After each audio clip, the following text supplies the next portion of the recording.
Okay, Cat completely turned off the computer. I don't know if things are going to work. Hopefully the Siri bot does not leave it on shield though, because I am so angry at my cat. Yeah. Okay, I'm back. I am back. What? Why would it be emote only chat? What?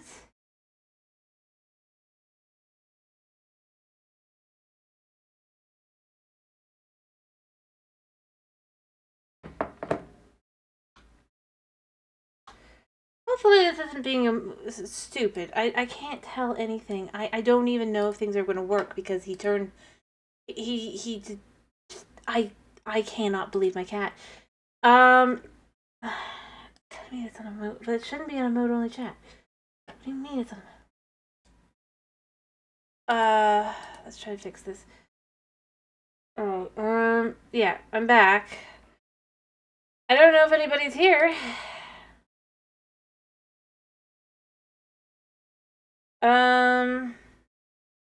Try to get everything back up and rolling again after he completely shut everything down. Yeah. And is there anybody here?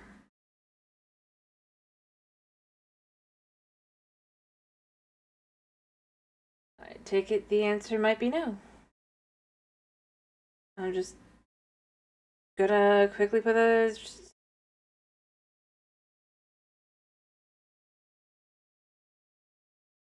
But yeah, he just. He's finally done it. He's finally done the one thing I was so worried he was gonna do.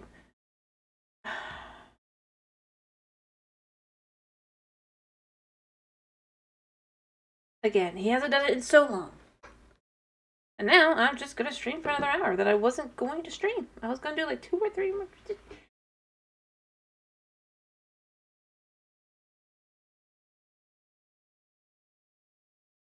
I'm just gonna put this out there, right? And yeah, because it's like the entire chat box behind me is gone now because yeah, he completely. Oh, you're back. Okay. All right. Yeah, he just my cat. And he knows what he did wrong. He knows. Anyway, I'm gonna start the chapter over. I wasn't that many pages in. And at this point, I might as well. I'll probably cut the from the other, but yeah. All right. Back to the beginning of the chapter. Chapter 8. The curfew bell tolled. By the time the sun began to set, I had to admit that either the monkey seller hadn't known where I wanted, or he was playing a cruel joke on me. I had plodded up and down the streets, found no sign of dress shop, or even a glove maker. In fact, for the last hour, I hadn't even seen any shops at all. Instead, I had been wandering among the large houses with brightly painted shutters and window boxes full of flowers. No one I passed would give me directions. The people on foot looked to be servants hurrying about their errands, and the rest were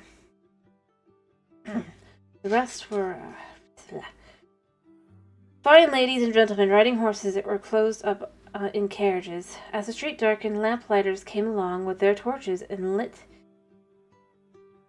polished lanterns that hung from posts in front of every house. I tried asking one of them for directions, but they were all foreigners. They brandished their torches at me and shouted, "Fire hot, matey! Fire hot!" so that I would stay clear. Here now. What are you doing out and about? I wheeled around to see a guardsman in green leather jerkins glaring at me. I clapped my hands in relief. "Oh, please, sir," I said, so tired I was swaying where I stood.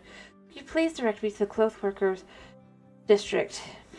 I just came from the country today, and I'm looking for work."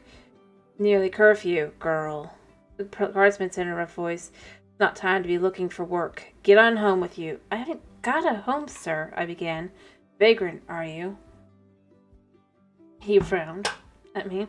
No, I only just arrived at the King's Seat," I repeated. "I'm looking for work, but I haven't found the cloth workers' district." "You don't have work or a home?" He chewed his lip. "I'll have to take you in for violating the curfew," he warned me. He glanced up at the sky where the sun had set and a smaller moon was just rising. Please, I don't understand, I pleaded. I've only just arrived. What is this about a curfew? What town are you from? The guard's eyebrows were approaching his receding hairline.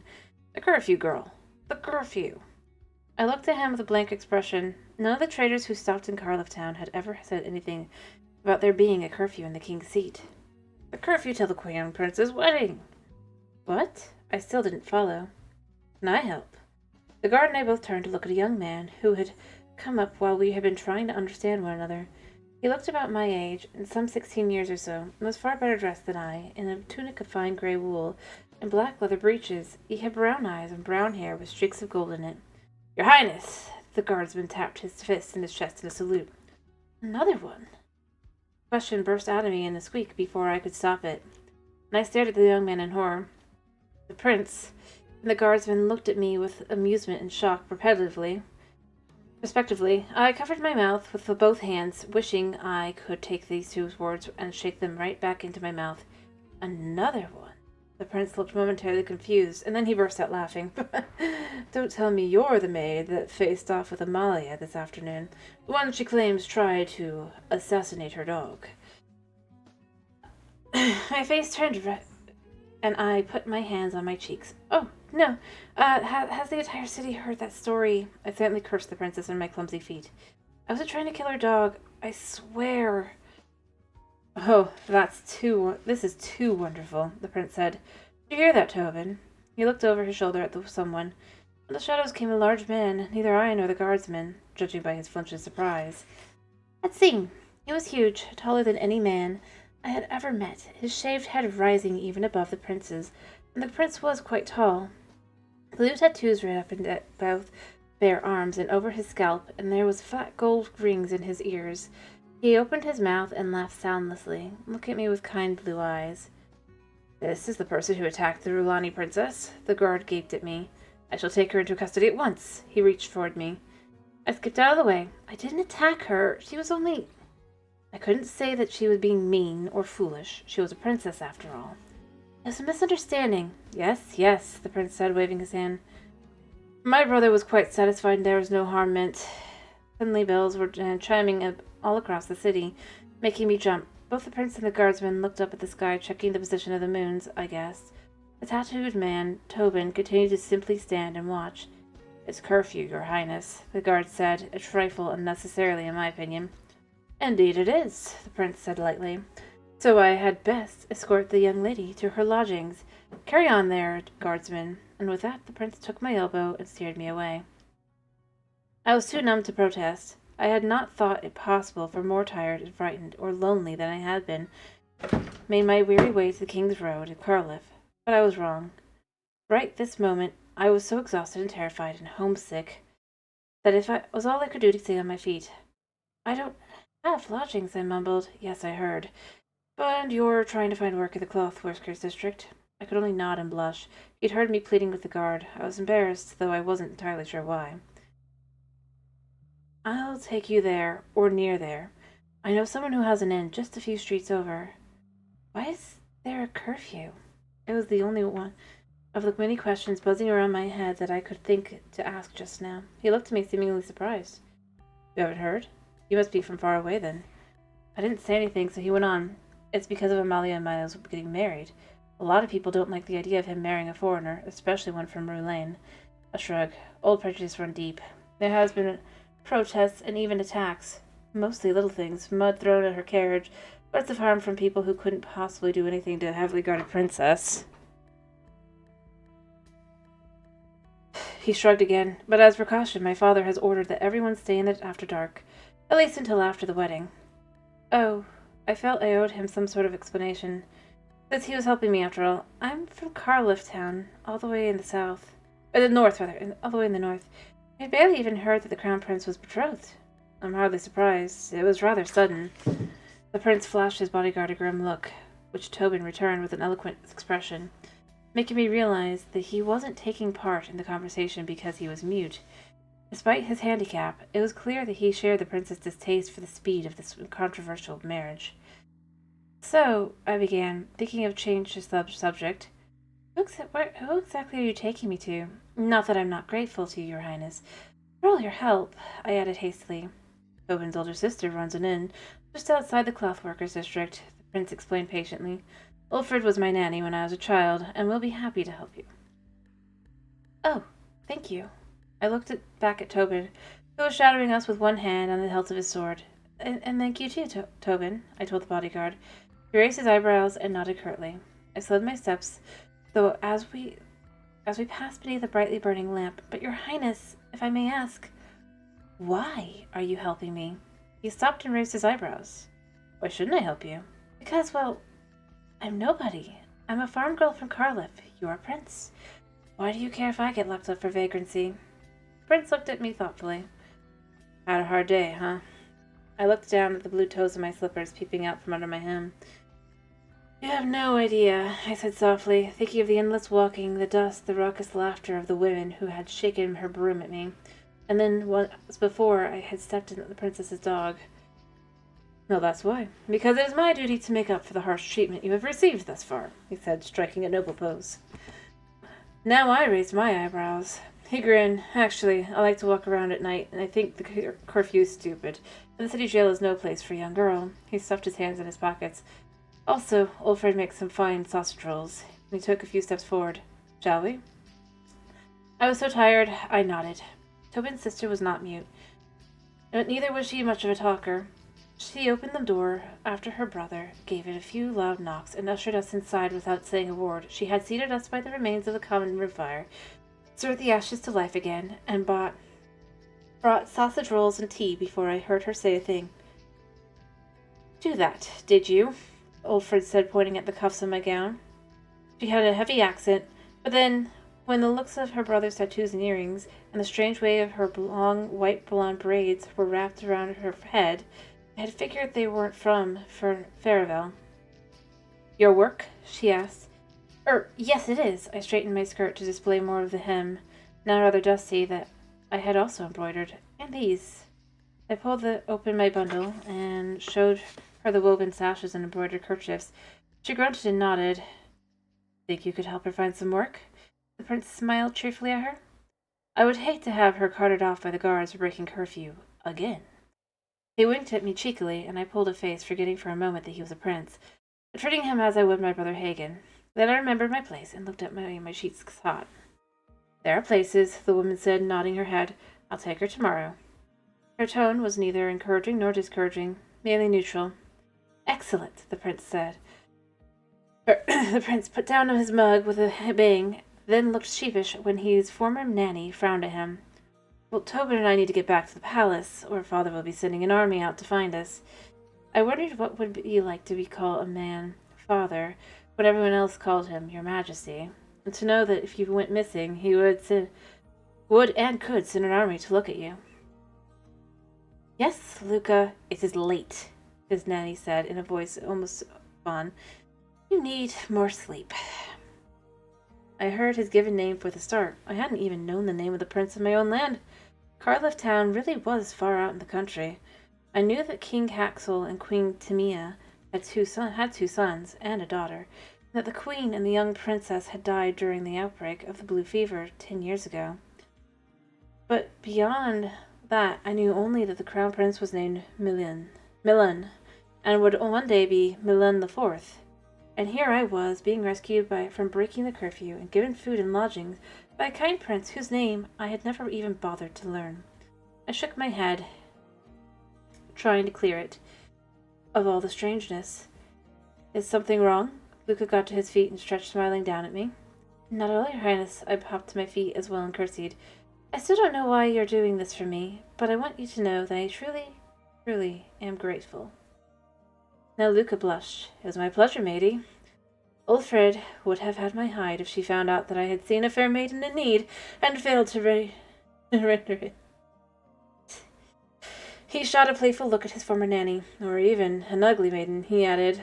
Ulfred, with long, skilled fingers, twirled her barcloth into a rope with one quick snap and then whipped the prince's shoulder with it. Ouch! He rubbed his upper hand. That hurt! Be gone with you. Be gone with you both, she said, threatening her mute brother with a towel as well. The girl needs rest, and so do I. Prince Luca and his bodyguard fled, laughing while I sank back into the stool, exhausted. When she had barred the door behind them, Ulfred returned and surveyed me with bright blue eyes like her brother's. "You can have a room at the top of the house, on the left." She turned away to gather up the teapot and cups. I trudged upstairs and collapsed onto a bed. Just before I fell asleep, I thought to wrangle out of my gown and lay it across the room's one chair to prevent it from being too crumpled in the morning. I laid myself down again and instantly, deeply fell asleep. Chapter 9. Scarlet Ribbons.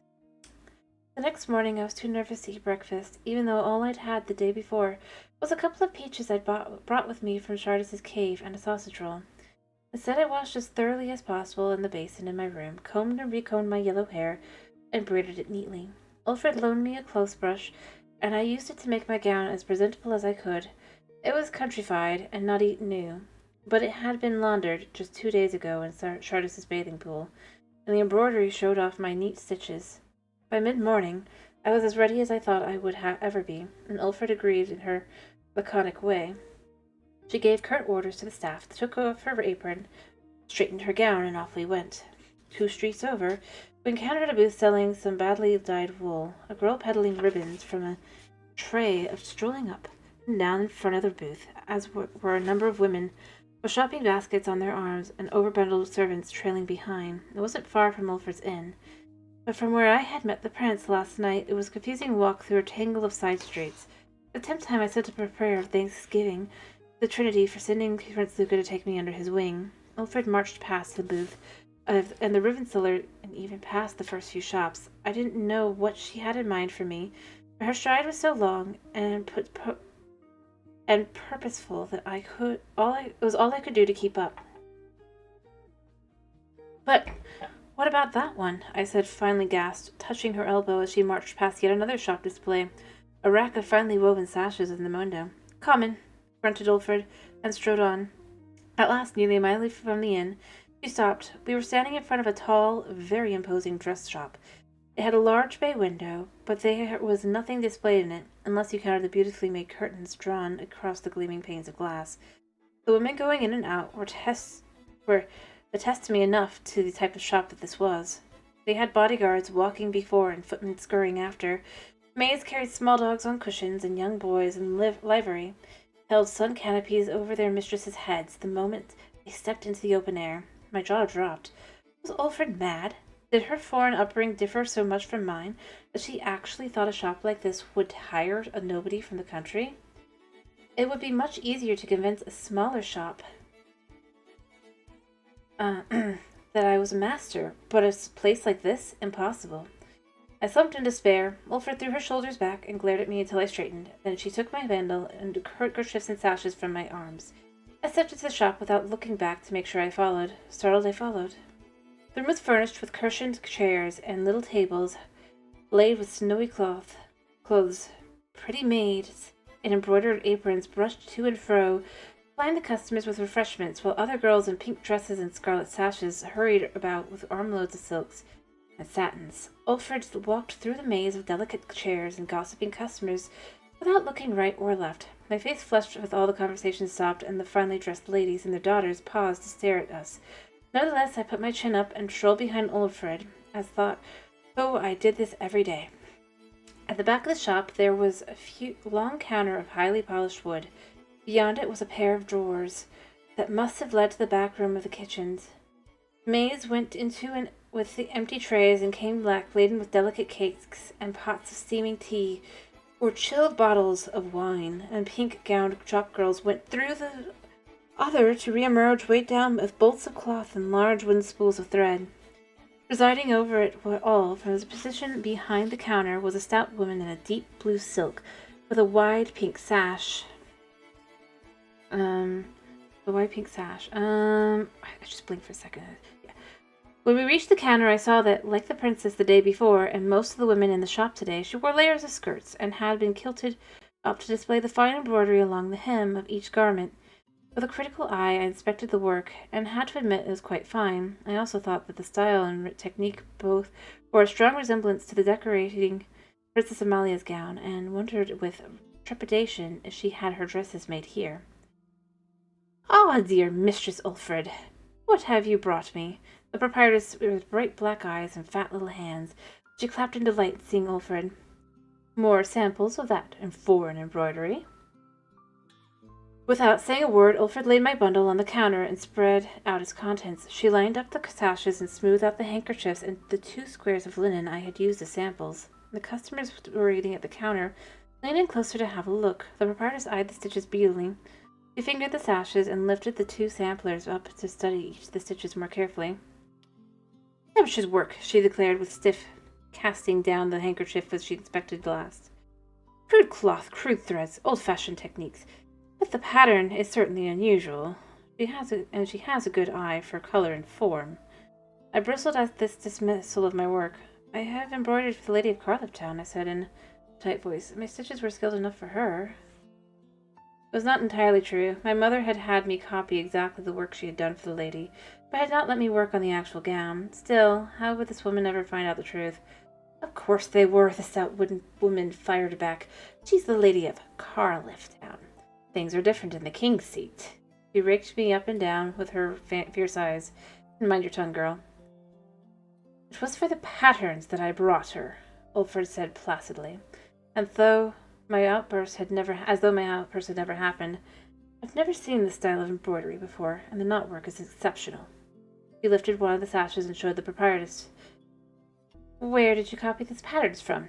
Who was your mistress? The proprietress' voice flashed at me. My mother taught me to embroider and weave, I said, only just managing to keep the snap out of my own voice. I wasn't only irritated with her, I was irritated with myself for thinking that it would be easy to find work with my poor samples. I had no other mistress, I confessed not very humbly, but the patterns are my own. I see. The woman looked at me over again, and then looked back at my work. Her brows were drawn together, and as though to say she didn't quite believe me. I'll take her on, she told Ulfred, after long consideration, if she can keep a civil tongue in her head. I opened my mouth to make some ready retort, but then realized that I had just been offered work. Thank you, I said meekly. Neither of the older women looked at me. She has only a small bundle of things, other than this, Ulfred announced. I will send the potboy with them this very afternoon. Very well. Would you care for some wine? Cakes? The proprietress made a gesture at the door to the kitchens. I wouldn't mind sitting down for a bit with my private patron. In my private parlor. Thank you, Derda, but I must get back to my inn. Ulfred grimaced. A new serving wench spends far too much time making eyes at the soldiers and not enough time scouring mugs. With that, Ulfred turned and stalked out, once more ignoring the sneering looks of the patrons. I called a feeble thanks after her, but she didn't acknowledge it in any way that I could detect. Come along, girl, the Derda said, gathering all my samples and sashes with a quick movement. You cannot work in the shop until you've made yourself a proper shop gown. I will begin work on it immediately, I told her. I didn't much care for the way she and Ulfred had ignored me and talked so condescendingly about my skills, but she was my employer, and it wouldn't do to get myself fired before I'd even earned any pay. Derda snorted. There you go again, talking when you're not wanted to talk. You'll work in the back room until closing time. Your old gown is good enough for that. Then there's the cleaning. And then you'll start sewing yourself a pink gown, like Marta's here. She pointed at the pretty girl with strawberry blonde hair, who was whirling by with a bolt of lavender satin.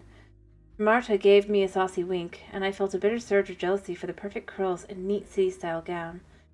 How much will my wages be? I dared to ask as I was stepping through the door into the larger back rooms where the bolts of cloth and spools of thread and ribbons were kept. Gerda gave me a calculating look. You'll be paid a silver every 2 weeks. It'll cost you 2 silvers for the cloth to make your chop gown, and another silver for a proper underthings and a sash. My jaws dropped. As I quickly did the figures in my head, I would have to work for 6 weeks until I was finally paid.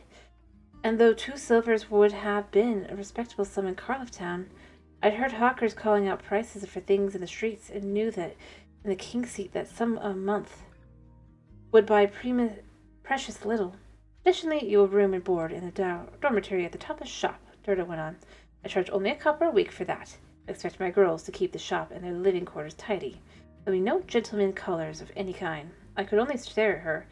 How did her girls make any money at all? It was 10 coppers to a silver, that she charged them 4 coppers a month to live above the shop.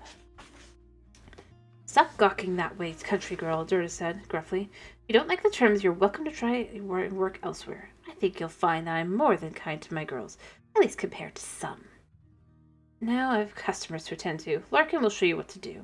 She pushed back through the doors and into the front room of the shop. The back room was at least 2 stories high, and the walls were lined with shelves, and there were more ranks of the shelves each side. A long table running through in the middle, scarred by sewing shears. Here and there, a footstool or ladle allowed access to the highest shelves. Larkin, I looked around, but couldn't see anyone else. I put my bundle on the edge of the table. I raised my voice. Larkin? What appeared to be a moving pile of cloth came lurching toward me. I took a step back. A good half-dozen bolts of fabric tumbled to the table, revealing a rather plain girl with brown hair and 2 braids of wide gray eyes. I'm Larkin, she said, limping around the table. I take my hand in her own. You're new. Are you new? Welcome. Yes, I'm Creel, I replied. Supposed to help you back here until I can get my shop gown made. Of course, she said simply. You're so pretty. I assumed that she would have you work in the front. Oh, I'm not pretty, I protested. You have much better skin. I'm covered in freckles. No one wants to be waited on by a cripple, Larkin said in her mild voice. I realized with a pang that her limp was not from a recent injury. As she moved away from me, the bolts of the table, her skirts swept around her legs, revealing the ankle that was twisted in a way that made her lurch from side to side. I fought the urge to tell her I was sorry. After all, it wasn't my fault. An apology would only sound hollow, so instead I put my bundle on a half-empty shelf and wordlessly began helping her lay out the bolts. Larkin quietly showed me how measuring marks had been burned into the edges of the table on both sides. It told me how much was wanted for each bolt. I took up a heavy pair of shears from the basket dangling from the hook on the wall and cut the lengths of cherry red silk. I hesitated at first, though. I had never seen such fine silk, and almost frightening to think about cutting it. What if I cut the wrong length? What if my hands, calloused from arm work, snag the fabric? You need help? Larkin looked at me with a crease of her brows. Oh, no, sorry. Taking a deep breath, I began to cut. The rip-rip sound of the shears biting the silk was exciting as well as scary. When I was done, I held up the length with a triumphant expression. Perfect. Larkin, you got the cherry and powder blue done yet?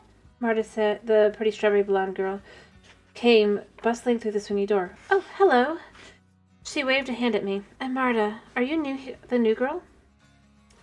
Yes, I'm Creel, I told her, wary. Pretty girls like her always made me nervous, and Durda's attention made me suspect that this one was a favorite of hers. I guess you'll be stuck back here with Larkin until you can make your own pink gown, she burbled. There was a looking glass hanging from one of the shelves, and she turned to it to rearrange her curls. I couldn't make mine fast enough. I frowned at her back, thinking that it was extremely rude of her to talk this way, and right in front of Larkin, too. Well, I'm very good with the needle, I said. It would have to be, Marta laughed. Durda only hires the best. Not that she lets any of us do anything interesting. I don't know why she bothers to inspect our handiwork so closely.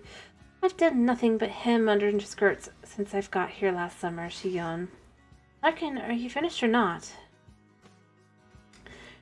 I folded the cherry red silk loosely, all but throwing it at Marta. Here, I did the cherry. Oh, thank you, Marta said, sounding confused at my unfriendly tone. She refolded the fabric into a neater square. Larkin had an equally tidy parcel of powder blue. I'm just glad we talked Lady Carta out of having these 2 sets on the same gown, Marta said, wrinkling her nose. She came in, she wanted layers of these sewn together. Ugh. And now she just wants 2 skirts to wear separately. And she bustled back out again. I looked at Larkin, wanting to say something kind, something reassuring, but I couldn't think of anything. Instead, I just helped her put away the bolts. And we finished it and cut more lengths from the others. Marta continued to flash in and out, collecting swatches and bolts to cut lengths. And so did another girl named Ale, who seemed nice, if rather light-minded. I had been cutting away with Larkin and comparing cannibal silence for about an hour when a horribly familiar voice came knifing through the door as Marta swung it open. 2 spots of angry color were burning on her pale cheeks. I want scarlet ribbons for this gown, the voice from the shop shrieked. Gah, Marta shuddered. I don't care, she is a princess. Ugh. Seems to be the problem. What seems to be the problem? Larkin put down her shoes and looked up at Marta in her mild way. The Princess Amalia is one of our best patrons. Nesses. She chided the other girl. You're fortunate enough to be waiting upon royalty. Again, I don't care. Marta fired back. She's a horror. I was frozen for a moment, then shook myself. Is that really her? I couldn't keep the dismay from my voice. The R'hllani princess? Yeah, why? Marta looked at me with curiosity. Oh, nothing, I mumbled. All right, suit yourself. And Marta bounced over to the shelves with the spools of ribbon were kept. I don't see it anywhere. Could have sworn we had some, but Alice thought we didn't. And she made the mistake of telling the princess that. What is it exactly? Larkin struggled to her feet. Scarlet ribbons. From the sound of the shrieking. Scarlet ribbons for the sound of the shrieking, I said under my breath. Marta snickered. But not just any scarlet ribbons. Not for the Princess of R'hllani. Wide scarlet ribbons, 2 fingers wide to be exact, and the finest southern silk, if you please. I let out a low whistle. Every handspan would be worth our monthly wages, I said. Twice our monthly wages, Larkin corrected me, going back to her task. We are the finest dress shop in the King's Seat, Marta shot back, which is why Derda charges her customers such outrageous prices. She shuffled through the more spools of ribbon. Well, I can't see it anywhere, she sighed. I guess I'll have to go back out and face Princess Shrillmalia. Marta, do you think it's wise to disparage both our employer and our future queen? Larkin's downcast eyes never left the black velvet she was cutting. Gah, our future queen. I feel sick, was the other's reply as she swept out. That girl's going to end up in trouble one day, Larkin murmured. The shrieking continued from the front of the shop, where Princess Amalia was letting Derda and Marta know in no uncertain terms that what she thought of the lack of scarlet ribbons. A cry of distress followed by the sound of breaking of crockery told me that the princess had either knocked a serving tray from the hands of one of the maids, or had thrown it. It was all I could do not to make some comment about spoiled rich girls, but the demure look on Larkin's face kept stopping the words before I could speak them. We finished the bolts we had been cutting, and Larkin made a laborious move to gather them up and put them back on the shelves. No, let me do it, I protested, taking them from her. I need to learn where they go, I went on, to spare her pride. I can see that they are arranged by color, but does the fabric matter? The heavier fabrics go on the higher shelves, the lighter on the lower, Larkin instructed, and the cooler months we rotate them. He was watching me, however, on the verge of standing up to help. It's all right. I can do it, I assured her, and I could. My mother had kept her silks and yarns arranged in the same way, and I knew just how to tie into the shelves with blue and green and yellow, pink and gray. I was using a step-ladder to shelve the last bolt when something seemed to be blocking it. There's something in the stuck back here, I called over my shoulder to Larkin. I'll take care of it, she lurched her feet forward and toward me, the faster than I would have thought she could. I'm used to it, let me. No, it's all right, I got it. I stretched my arm as far as I could. I reached back and snagged what felt like one of the larger ribbon spools. I was caught for a moment, and then came free, so suddenly that I fell back off the step-ladder, and only just managed to catch myself before I tumbled back, right into my rear. Hey! I held up my prize with a grin. Scarlet ribbons. This had been what Marta had been looking for. Holding the spool up in triumph, I started for the swingy door. What are you doing? Larkin caught my arm and Creakle with concern. I'm going to take this out and make Her Highness stop screaming, I said, bewildered in her reaction. But you don't have a proper shop gown, Larkin protested. Don't be silly, I said. The princess leaves without anyone knowing that we had the ribbons she wanted. I grinned at her, ignoring my own internal anxiety. Having to face Amalia again. I'm sure I will be forgiven for appearing in my country gown. Let me see what I've got. With that, I pushed through the doors of the shop proper. As I thought, the rest of the shop customers had left, with the exception of the stately matron wearing a hat so covered in feathers that it looked to be larger than a bird had settled on her head. She was standing to one side of the princess, looking resigned, while Derda and the rest of her staff fluttered around the princess and her entourage, offering her sweets and bolts of silk. I found it, I called, striding forward. It had been misplaced. Marta rushed forward to take the ribbons from me, whispering a string of breathless thank yous. She offered it to the princess with the expression of the vestal Persian giving sacrifice to a vengeful god. The princess snatched the spool from her hands, and Marta backed off quickly, almost treading on me in her haste to get out of the slapping distance of Fairville's future queen. Once the first thing I had noticed with entering the room was that Ali and several maids had red cheeks and moist eyes, as though they had been struck. Gerda gave me a beady look and sharp nod, and then gestured with one hand for me to return to the back room. Only too grateful, I nodded in answer, and started to creep away in an unobtrusive manner as possible. You there, girl, who finds things, the stately matron barked, halting me in my track. Come here. Madam? I looked at Gerda, who nodded her permission, though she did not appear pleased. Yes, come here. Let me see your gown. The woman said with impatience, though her expression was not unkind. Forgive me, madam. I apologize. I've only just come to work for Mistress Gerda, and have not yet made myself a presentable gown. This is a poor farm garb that I have arrived in. I had to grit my teeth to say such a thing, since my dress had not been all that mean back home. But I was hoping for a quick escape. Let me have a closer look at the embroidery, the stately woman said, her tone softening. She snapped her fingers, and the maid pulled a pair of green-tinted spectacles from the purse. The woman held a few inches from her eyes and squinted at my hem. I've never seen the like. No, madam. It is my own design, I told her. I held up my skirt a little so she could see it better. You! My head jerked around, and I found myself... You! My head jerked around, and I found myself meeting the princess's angry gaze. Princess Amalia let her little lapdog Pippin down, and the creature began happily eating the crumbled cakes that adorned the floor. The princess advanced on me. You're that awful clumsy country cow who assaulted me yesterday, the princess said, pointing a sharp-looking finger. What are you doing here? Some very remarkable embroidery, I hope, the older woman said, holding her spectacles back to her maid. I heard about what happened in the marketplace yesterday, Amalia, and I'm sure it was an accident, so please stop fussing about it. Gerda, the stately woman turned her gaze from the princess, who was gasping like a hooked fish at this injustice, and addressed my employer. You must have her do something for me. I've never seen the like. It's breathtaking. Well, Gerda said, coming to my side, we shall see. I'm afraid the girl is new, and some of this work is not really fit for someone such as yourself, your grace. Not caring if Gerda was my employer or the woman facing me was the Duchess, I opened mouth to protest, but Princess Amalia said something that made me wish I had taken Larkin's warning to heart and not left the room. Where did you get those slippers? The princess's gaze was fixed firmly on my blue slippers. I replied, dropping my skirts to cover them. The cobbler in Kyre left town. I wished that it didn't sound so much like a question. I must have some. They're beautiful, the princess said. Too beautiful for a countrified shop girl.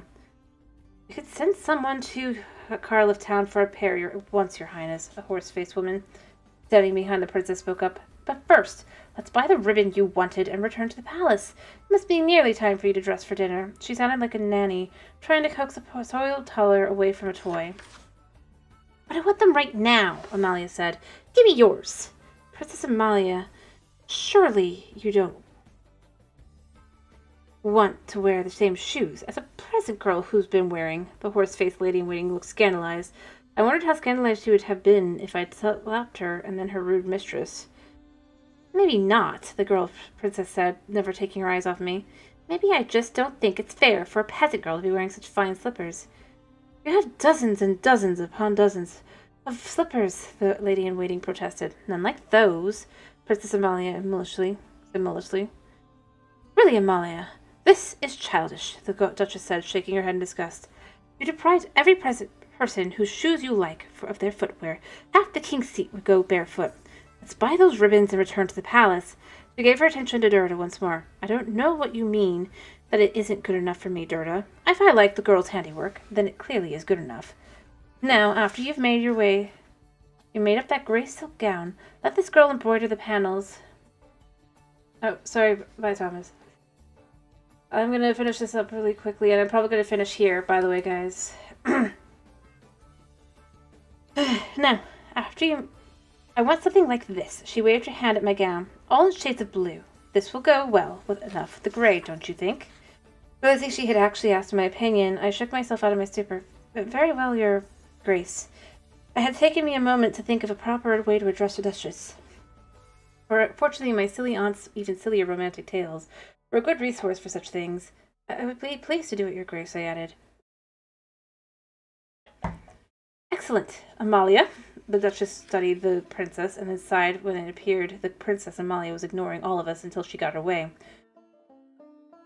Gerda, please use as much of the ribbon as you've deemed necessary, and add it to the princess's bill. She gave another wave of her hand. The pattern you showed us today will do very well. Now come along, all of you. And the Duchess swept out, taking Princess Amalia and her entourage with her. I had just opened my mouth to apologize to Durda, and to find out why she was glaring at me in the way that when there was a shriek from the street outside, and one of the princess's burly guards came hurrying back. Pippin! Pippin! The man looked ridiculous, running around his pink-decorated shop, snapping his fingers and calling that silly name. Here she is, I called, as I had spotted a long, silky tail disappearing under the cloth covering the refreshments table. I reached under and pulled the little dog out. She was busily munching something that she'd found on the floor. She licked my chin, and I handed her to the guard, with a grin that I couldn't stop. Thank you. Thank you, he said in labored farewell, and left. Durda rounded me as soon as the door closed behind him. How dare you leave the back room to wait on the customer when you're dressed like that? Her face was red with anger. I gave to her. But the princess, she wanted the ribbon, and I found it, I said helplessly. I didn't know how to get anyone's attention to have Marta or Ale come to get it. Did she want the princess to leave dissatisfied and never return? That was the Duchess of Mordrell. Looking, I shook my head. I had never even heard of the Duchess of Mordrell. The Duchess of Mordrell is the cousin of the King Caxel himself. Her husband, the Duke, second only to the king when wealth and influence, Durda ranted. The Duchess is one of our most important patrons, and now she will know the designs are your own. She threw her hands in the air and stormed away in disgust.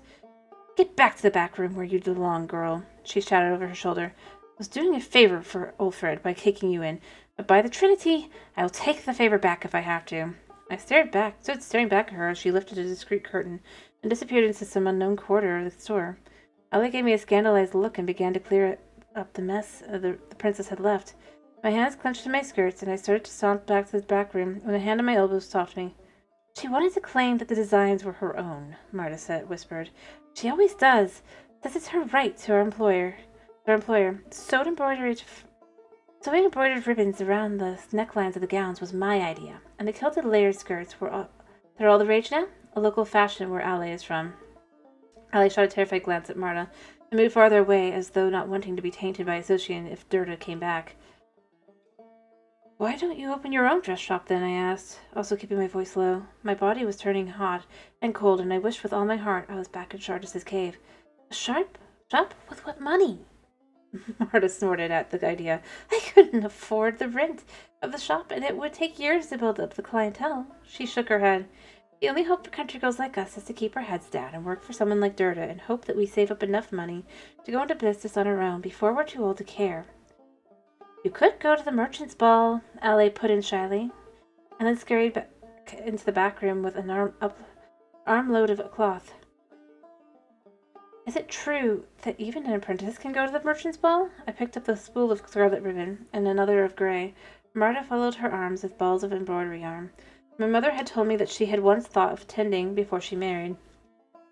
The merchant's ball is a fool's dream, Larkin said as I stepped into the back room. I hope you've not been filling her head with ideas, Marta, she said with a severe voice. Not me. Ale brought it up, Marta said with a toss of her head. It's not like any of us would have a chance there, and who are you to decide that we can or can't dream about? I dropped the spools on the table with a clatter. Well, Durda attend? Oh no, why would she? Marta shook her head. The merchant's ball is where people like you and me go to try and court the wealthy investor. Durda doesn't need an investor, and she would never gamble her money away on some unknown artisan. Anyone can attend to try their luck. Marta wrinkled her nose. The only catch is that you have to look presentable and have some really wonderful samples to prove yourself with. So what would I do? Go in this awful pink shopgirl's gown and show that some decorated ribbons? We should be grateful to Durda for giving us this fine shop to work in and a good place to live, Larkin scolded. I was starting to rethink my first impressions of these girls. Marta, though perhaps a bit of a flirt, seemed genuinely kind, while Larkin was striking me more and more as a wet dish rag, as Hagen would have put it. Grateful, Marta rolled her eyes. We do all the work, we invent the new fashions, and she takes all the credit and the money. If I had a fine enough gown, I'd go to the merchant's ball, begging for a wealthy patron. Her eyes roved the shell's brightly colored fabric. There are times when I think about stealing some silk and making myself a ball gown, she confided in me. Durda and I both would know the contents of the shop forward and back, miss, Larkin warned. If enough silk went missing to make your gown, we'd know before you had time to baste the seams. Then why couldn't you find the scarlet ribbons? She retorted. Marta stuck out her tongue and went back to the front of the store, As she went, I thought I heard her mutter something under about a two-faced little snake. What was that about your slippers? Larkin gave me a mild look. I could hear some quite of the conversation. The princess sounded quite taken with them. If by taken you mean she tried to force me to give them to her, then yes, I said with a snort. Why? I hesitated. I disliked calling attention to my shoes because of their own origin. They're lovely, Ale said, coming around one of the rows of the shells that her drawer was finished. Beautiful blue slippers they are, a very strange style. She ducked her head at me in a shy gesture. If they were mine, I would cut my skirts a little shorter, just to show them off. I'll be cutting her skirts the same length as the rest of you, Dorota said, smashing through the swinging doors. I'm closing the shop. It's nearly time, and I doubt we're fit to serve another customer. So, she put her hands on her hips and looked at me. Up and down. Take a bolt of the lightweight pink wool and start working on your dress. I don't want to see you in the front of the shop again until you've finished. And with that she smashed it back out. Gah, I said. You have no idea, Ali muttered under her breath. Then, seeing Larkin's dark look, she trotted off. Alright, I think that's a good place to finish for tonight. Been reading for about 45 minutes. I'm dying of thirst. And while I think there's people here, I have no idea. So, I guess I don't know what I'm gonna do on Monday. Minecraft, obviously.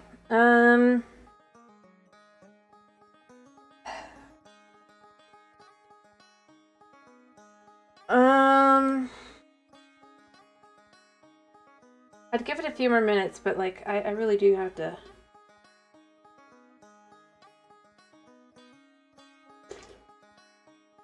Try not to die over a dying throat. Well, not really. I do need to give my cat attention and stuff.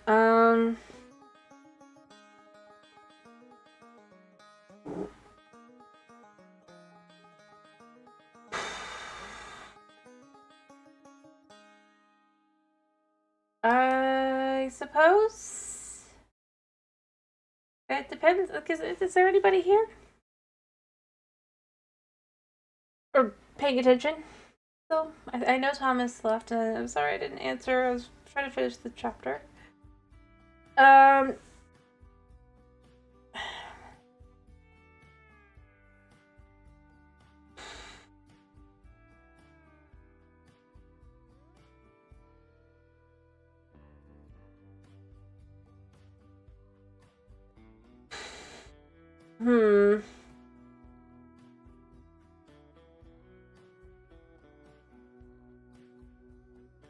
Right.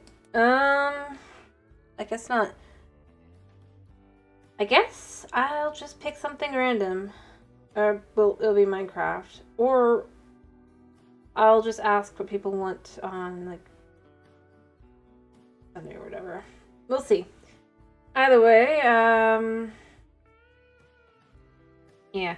I don't think I can read another chapter. I definitely think I'm tired, and my cat, he's not being okay right now, but he's definitely going to be naughty again soon.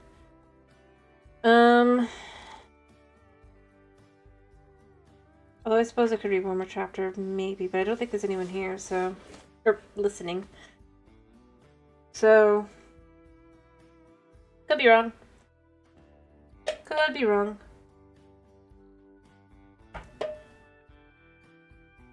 But, it's been a pleasure having you. I hope to see you again on Monday for some form of Minecraft fun. Don't know what it's gonna be. We'll see. We'll see. I hope you have a wonderful day / night / whatever it is for you. And if it is night, I hope you have a wonderful night's sleep.